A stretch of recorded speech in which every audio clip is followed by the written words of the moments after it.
Hello, and welcome to the Skillful podcast, where we explore DBT and RODBT skills to help you reduce emotional suffering, improve your relationships, and become more present in your life.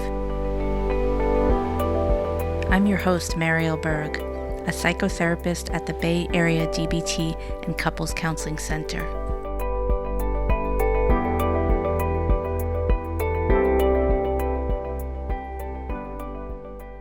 Hi, Ed. How are you doing today? I'm doing good. It's good to be back in the virtual booth.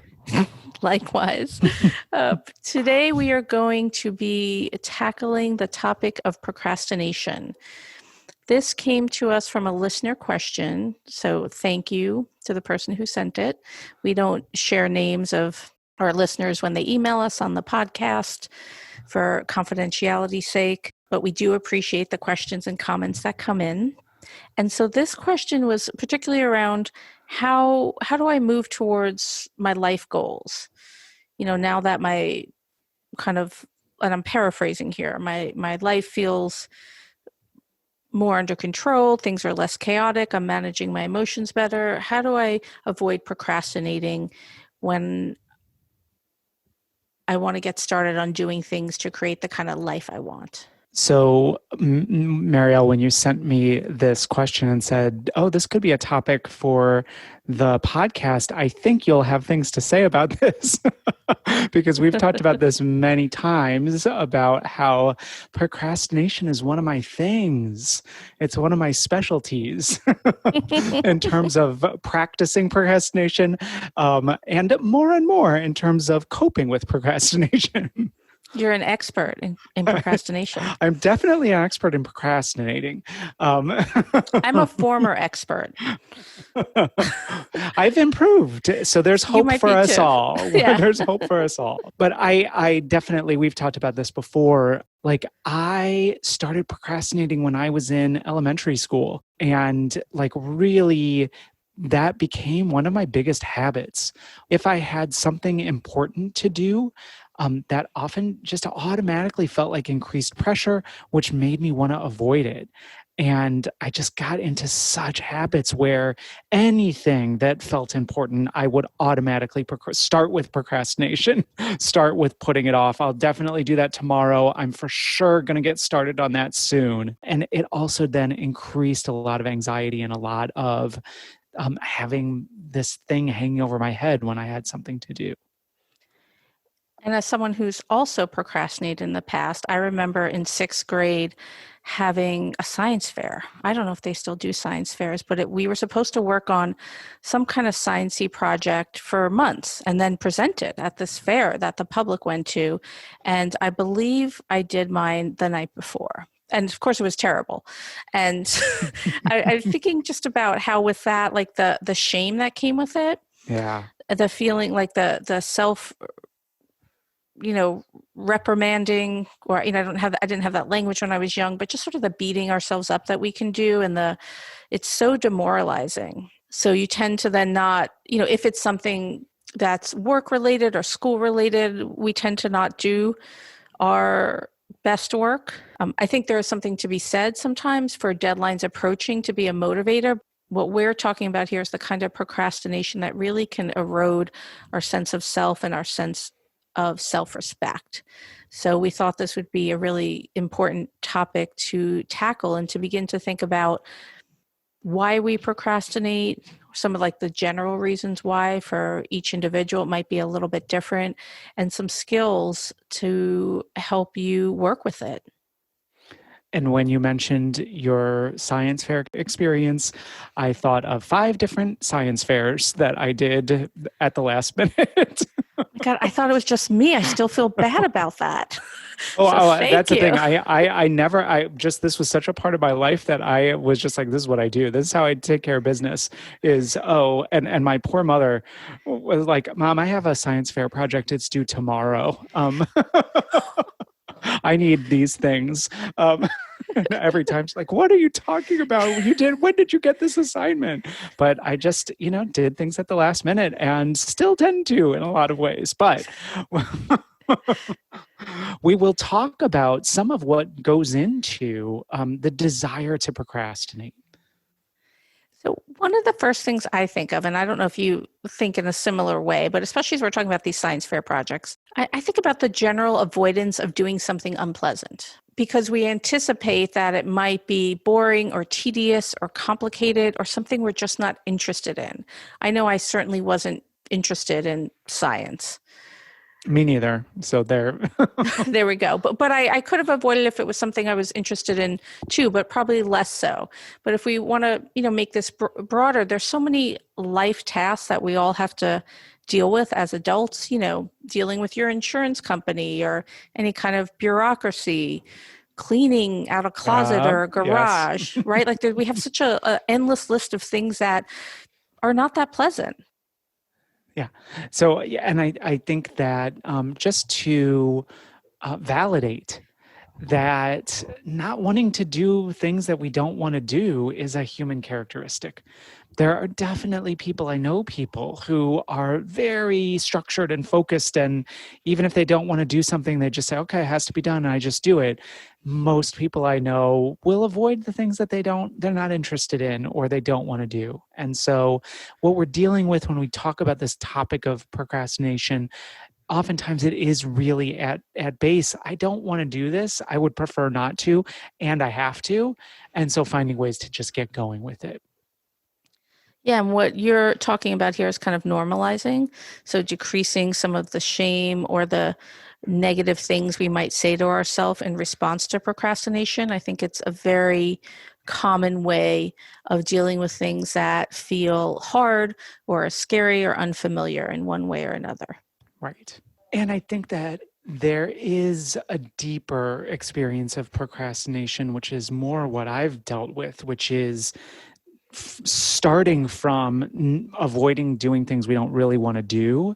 And then there becomes this like really fixed habit of avoiding tasks and avoiding things, especially things that feel scary or have pressure.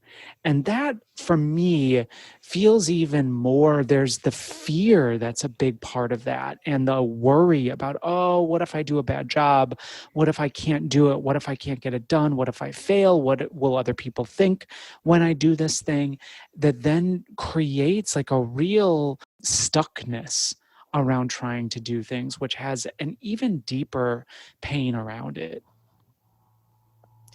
What you're talking about is when procrastination really gets sort of cemented into our way of being and maybe our identity, where the avoidance or the putting things off happens pretty habitually. Right. It's really demoralizing. Right. And the way I think about procrastination and DBT, emotion regulation and understanding emotions has helped me a lot with this, is like so often the motivator for procrastinating is fear. Like, sometimes it's boredom, sometimes it's like I just don't feel like doing that. But very often when there's a strong procrastination, we're afraid of something. And that fear can become really intense. And the natural instinct with fear is to avoid the thing that we're fearing. And the problem with that is the more we avoid, the bigger the fear becomes, the more the fear builds. And so we can get stuck in this place where we're avoiding, which creates more fear, which creates more avoidance. And very often, the opposite action for fear is to approach the thing that we are scared of over and over, which, of course, can feel so uncomfortable in the moment. I don't want to imply that's an easy thing to do.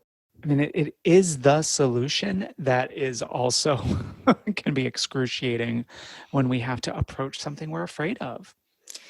I also think about unpacking or examining the fear a bit more. Is it fear of failure? Is it fear of just not getting it right or doing something wrong? What is the fear? And in our check the facts skill, part of that, when you do a more formal check the facts, part of that practice includes looking at what the threat is. What is the thing that you are scared that might happen? and kind of naming that and figuring out how you would cope. If the thing that you're most scared of happens, how will you deal with it? And so I think that for those of us who do struggle with procrastination, the starting point is mindfulness, just noticing I'm engaged in this behavior. And then being able to name it and check the facts, kind of see what's going on here. Is it fear of failure? Is it fear of disappointing? What is it? And like Marielle said, name the threat. What is the worst case scenario I'm afraid of? Because that just gives us the whole point of the check the facts skill is it gives us data outside of just the emotions that we're experiencing. And then we have more to work with because what we do to manage procrastination is going to be very different if the fear is fear of failure versus I just really don't like doing this. Right. And so we want to know what we're dealing with, know what is creating such intensity of emotion around this.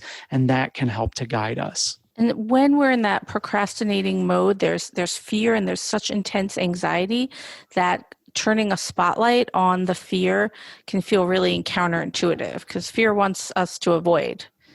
And so this is where you might find yourself distracting in a way that's harmful and not helpful. So we have distraction skills in our distress tolerance module, which are very helpful when your distress is really high. But if you are using distraction sort of as a way of life to avoid doing things you need to do because there's fear, usually additional problems will ensue. You'll miss deadlines, you'll create some, chaos in your life. So really beginning to examine what the fear is about for you. Another thing I think of is when fear of failure comes up, is that for some of us, we might be basing our sense of self on how we achieve or don't achieve. And this can be part of a fear of failure. Like if I don't do well in this, then I'm clearly not a smart person, or I'm clearly not cut out for this role, whatever it might be. So really looking at the story you're telling yourself around your fear and what it might mean to not do something as well as you would hope, or to let people down or disappoint other people. And again, to check the facts and sort out what are the facts of the situation and what are those assumptions I'm adding to it. So, and to get specific about what are our assumptions, for me, the things I procrastinate the most are around fear of failure, right? Like, oh, I will fail and everyone will know that I am a failure kind of thing. But also fear of other people's reactions. Oh, and this comes into when we talk about interpersonal effectiveness, I talk about this a lot. That fear of like, oh, if I ask for this, that they're going to be mad at me. They're going to be frustrated that I'm asking for something. If I say no, they're going to be really devastated and hurt and not be able to handle it. And so being able to really check the facts and see what are the assumptions I have about what I'm avoiding doing. And being able to name those so that we can understand, like, okay, these are assumptions. It is not a fact that they will be mad at me if I ask for something. But it is an assumption that has a lot of power, and I want to be able to work with that. And if someone does happen to get mad at you because you've requested something or is disappointed, can the relationship survive? So unpacking some of those interpersonal effectiveness myths that if there's conflict or I disappoint someone, that's going to be the end of the relationship. And there is no way that any kind of authentic long-term relationship can avoid conflict. This is just a part of being human. And so having some faith and, of course, brushing up on your interpersonal effectiveness skills to know that if that does happen, that you have ways to work through that. Again, with checking the facts, which is a lot of what we're talking about, like what we're trying to do is get more clear information and not just the assumptions that are automatic and come up with feelings, so that we can like think it through. For instance, if this person gets mad at me for asking for something, that's a whole different thing that we need to deal with in this relationship. Or I have this assumption that they're going to be mad at me, but that's never actually happened. And so maybe this assumption is not based in facts at all. And so being able to like really examine it, look at what is the fear that is driving this? What's the nature of it? What are the facts? What are the assumptions or judgments? And then choosing what we might do next. And we're giving different examples here. And I think for each person, it will be a little bit different. I know for me, that is not the fear of someone getting angry or disappointing someone. Not to say I don't ever feel that, but it's not a huge motivator for my procrastination. For me, I think it's more around when things seem like onerous or tedious, or I don't know how to do them, that I will really build it up in my mind to be a lot worse than it is. I mean, sometimes it is pretty bad, like going to the DMV, but I will, think about it for months and how awful it's going to be and really build it up in my mind. And then when I actually do it, even if it is unpleasant, all the thinking and the worrying and the avoiding it was so much more unpleasant than the few hours I had to spend at the DMV. Right. So, mindfulness of current thoughts. What story are you telling yourself about the thing you're avoiding? As you said a moment ago, Ed, the story you might be telling yourself about how other people might react if you have fear of disappointing people or people getting angry in your close relationships, or is it fear of how difficult the thing will be? Or is it something else entirely? So Exactly. what's the story you're telling yourself about the thing you're avoiding doing? And like you said, Marielle, mindfulness of thoughts helps us to recognize I am having these thoughts as opposed to these thoughts are facts. It is a fact that this is going to be tedious and horrible, as opposed to I'm having the thought that this is going to be tedious and horrible. It may or may not be. Like, I don't know for sure. It's so different when we can step back and engage that observing part of our brain. And we do this with all our mindfulness skills. Instead of just being in it and feeling it and taking it as true, we're noticing ourselves have that thought. And it gives us some breathing room between ourself and the thought. So mindfulness of current thought can be really helpful with procrastination, as well as what we already named, check the facts, opposite action. I also think about some distress tolerance skills, not the distract ones, because usually people are procrastinating or overusing distract, but some of the self-soothing distress tolerance skills when we engage our five senses. And if possible, thinking about setting the stage in a way that feels comforting and soothing as you're about to embark on tasks that you want to avoid. And so suppose you have to send an email to someone and you're worried, to use your example earlier, Ed, that they might be upset or angry at you if you tell them something or ask something. So maybe lighting a candle before you do that, or having your favorite hot drink or ice cold drink if you're somewhere warm by your side, maybe listening to some music first, whatever you can do to use your senses to kind of calm yourself down and comfort yourself. That can all help with the anxiety. Something that we also mentioned when we were talking about procrastination as a topic is creating incentives for doing the thing we don't want to do. And that's where the self-soothing can create something that makes the task less onerous in the immediate and has a bit of a reward with it. And so, for instance, like having that soothing drink before you do it and then listen to music after or something, so that you're, as they say, bookending the activity that you're avoiding, so that there is, instead of like, oh, this is going to be so awful as the approach, there's a sense of, this is going to be important. I'm going to do soothing things around this. This is something that can have pleasant aspects in addition to the more stressful aspects to it.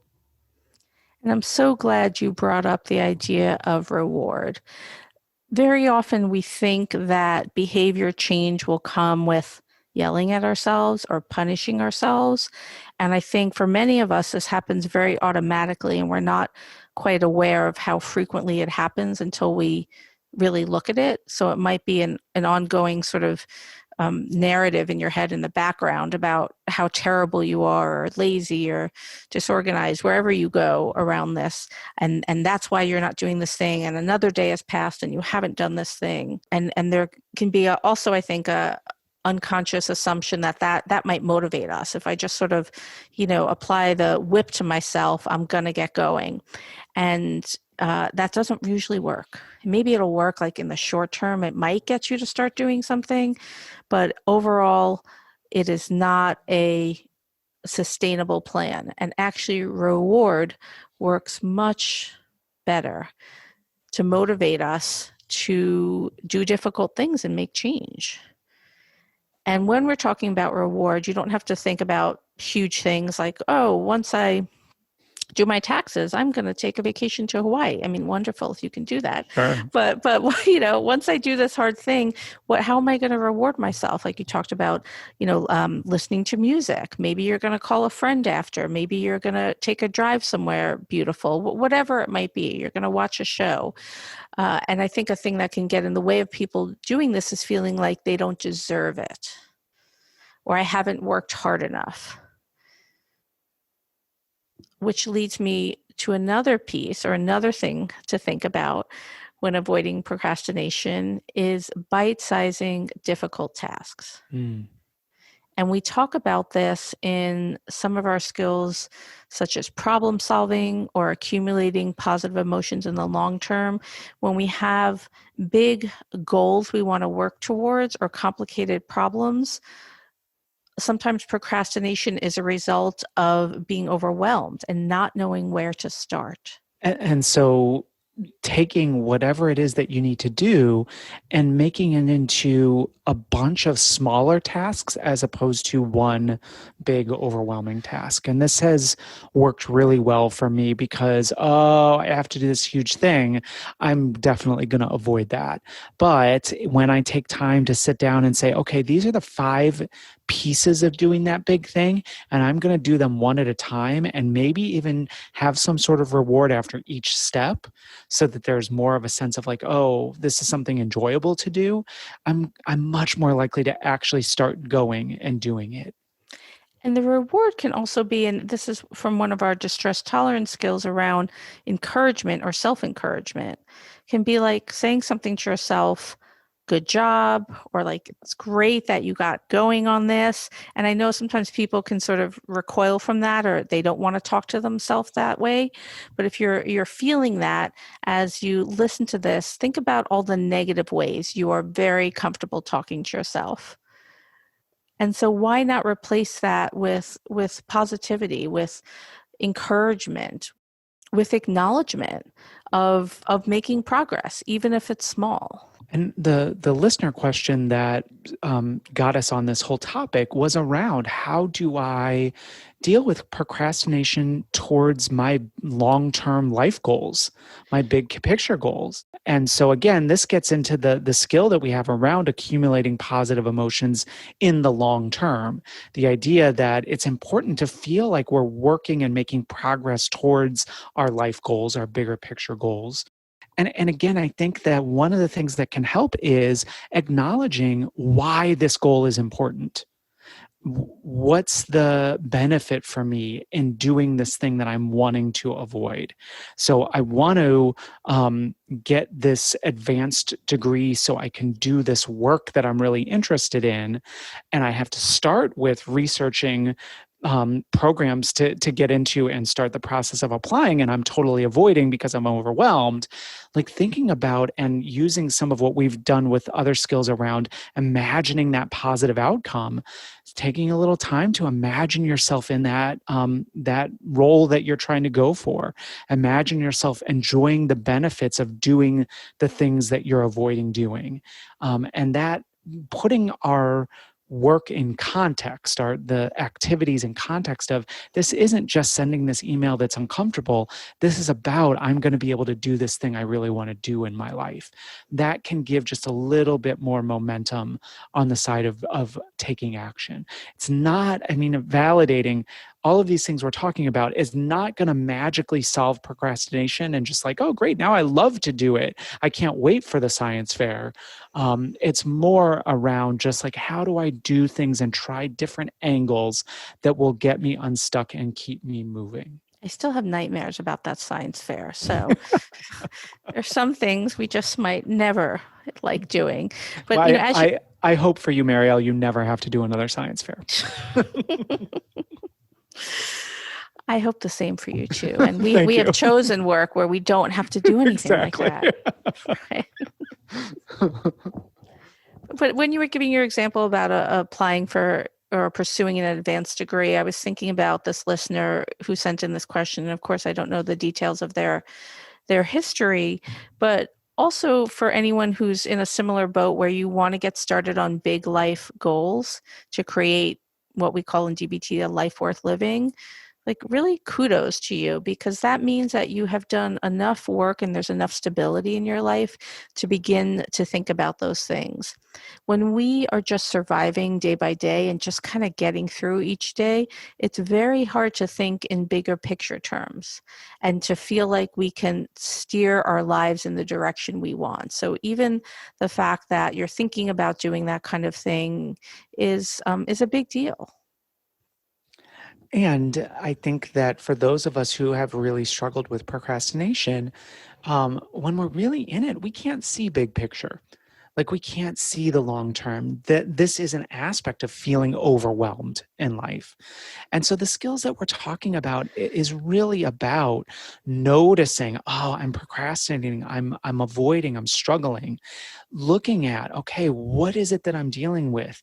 Breaking it down, understanding it, and starting to develop some strategies around how to deal with it. One of the things that can be helpful to me is using a building mastery approach. And again, this is getting into some of our skills around emotion regulation that build up our emotional resilience. And building mastery gives us a sense of, I am working on something important and making slow and steady progress so that I can feel the positive benefits of accomplishing goals, of accomplishing things. And for me, working on procrastination very much is a building mastery activity where I've struggled with it so much in my life that it's really helpful to remember just focusing on trying to deal with a procrastination is a form of building mastery. I'm doing something important here. I'm making progress. I'm growing. I'm feeling relief from some of the habits that have felt stuck. And so having that mindset can also be a way that we have a little bit more energy and momentum. And so when the building mastery skill is around challenging yourself regularly to do small things that are a challenge. They're not totally out of your reach, because then you'll give up, like we all do when we're doing something that is too hard in the moment. So, and we also want to stay away from doing things that are too easy. So finding challenge. And so what you're talking about, Ed, is using building mastery with the challenge being avoiding procrastinating and getting started on doing things. And over time, how has that positively impacted how you think about yourself? I mean, again, I think that when I have found ways to decrease procrastination, like because it's been such a big part of my life since I was very young, like I do feel a lot of positive energy and exhilaration around making progress. It usually doesn't mean I'm never going to procrastinate again. Like, the procrastination comes back. It's like a well-worn habit.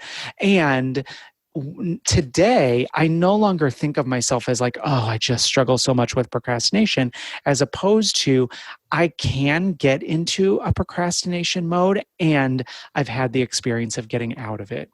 So I will apply that again. And so procrastination doesn't feel so shameful. It doesn't feel so overwhelming. And I do feel a sense of, oh, I've gotten out of procrastination before. I'm here procrastinating now. I can get out of this again. And it's such a great reminder for people who are listening, because I'm sure I mean, it sounds like, Ed, you've done a tremendous amount of work of around moving away from procrastinating really as a habit. But my strong hunch is that many, if not almost all listeners, have the experience of having to do something hard or something that brought up fear or uncertainty, and maybe you procrastinated, but then you wound up doing it. And so giving yourself acknowledgement for those times and for the ways that you have overcome procrastination and not let the fear or the uncomfortable feelings get in your way. And one of the things that I will also add that has helped me a lot has been radical acceptance around my tendency towards procrastination, because for many, many years, I had really strong habits of procrastination, as well as the habit of saying, ugh, you're doing it again. You always procrastinate. Just stop. Just quit it. Just don't do it. Just do it this time. Just do it. What's holding you back? And I wasn't accepting that procrastination is something I really struggle with. Procrastination has been something that I've found really hard to change. And so just radically accepting, I struggle with this. This is a big deal for me. This is not easily changed for me. Relieves some of that pressure, relieves some of the shame. And I hope this episode is validating people who struggle with procrastination. You're not the only one. This is a common thing, and it's definitely painful. I feel you. Marielle feels it, right? And so being able to just accept, yes, this is something I am struggling with. This has been a big struggle in my life. This is getting in my way right now. Because again, the value of radical acceptance is, instead of fighting reality and saying, I'm just not going to procrastinate anymore, when that's not how I work, I'm able to say, this is where I'm at. I'm not going to fight it. I'm going to accept it, which for me, this is what I love about radical acceptance. That's where I'm open to change. That's where I can consider options. I can look at skills that might help. I build willingness to work on this, not from a place of like, oh, just stop doing it, but from a place of, yeah, this is a big struggle. What now? You're really bringing in love and self-compassion, self-love and self-compassion. Yeah. Which again, my experience of procrastination was very much the opposite. When I'm procrastinating, I'm very down on myself. Just stop it. Oh my God, here you are, you're doing it again. How many times? Remember the science fairs? How many times are you going to do this again? And for me, like having to like really try to practice some self-compassion and radical acceptance and say, yeah, I procrastinate because of fear. I'm afraid. I need to put effort into focusing on what to do. And then I have all these possible skills that have helped me make some behavioral changes. I feel more mastery over procrastination. I feel less shame. And I feel more potential when I'm in that place of like, okay, what are my options? So this might be a good place to stop. I feel like we've given listeners a fair amount of skills, which of course we'll list in the show notes. And as Ed said, I hope just listening to this has decreased some of the self-judgment and shame. You're not alone. We're there with you, and so many of your fellow humans are as well. Exactly. Thanks for listening to today's episode. To learn more, or if you're in the Bay Area and want to get started with therapy, you can find us online at bayarea.dbtcc.com. That's bayarea.dbtcc.com.